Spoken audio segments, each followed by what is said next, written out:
My name is Joan Taylor, and I'm a writer. I have written 4 books: Food for the Soul, Living on Purpose, The Veil of Silence, and Hope Abounds. I am a speaker and a teacher, as well as a life coach. I have been in ministry since 2004, and I'm a survivor of domestic violence. Thank you for joining me for day 32 from the wilderness into the promised land. Today's message is titled From Uncertainty into Destiny. We're taking a look at the lives of Naomi, Ruth, and Orpah. We're taking a look at the book of Ruth, a journey that began in Moab and ended in Bethlehem. We must be willing to go to the place where we're going to meet God. We must be willing to go and meet God in the place of favor and blessing. Naomi, Ruth, and Orpah lived in Moab. In this place, everything that had served them well had served its time, and everything else was dead and gone. Naomi's husband passed away, and her sons passed away too. Her sons were the husbands of Ruth and Orpah. Ruth, Naomi, and Orpah faced a fork in the road moment of time. We will face these moments in time too. The question is, where would we go and what are we going to do?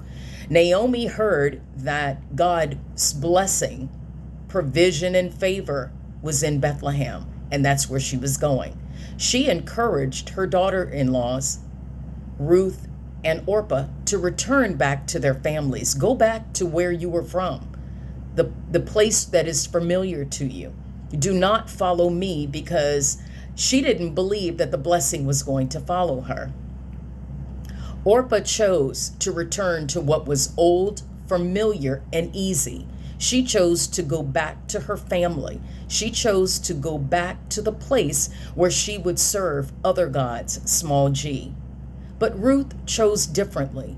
Ruth chose to go into the unknown. Ruth was resilient, and she was going to persevere. Ruth chose what was new, what appeared to be uncertain, and what was definitely going to be difficult. Ruth and Naomi left what was old to have what was new in God. They had enough courage to leave, they had enough faith to move up, and they had enough trust to move out. Many times we're asking God, what is His will in certain situations? What do we do and where do we go? If we choose the pathway of God, we will always walk in the will of God. The promised land is not going to come to us. We must go to it. We must be willing to meet God in the place of blessing and favor. If this message has blessed you, share it with a friend. If this message has encouraged you and empowered you, consider to sow a seed on joantaylor.org. Subscribe to this channel, and we look forward to seeing you next time. If you have a prayer request, please send it to joan@joantaylor.org. Until next time.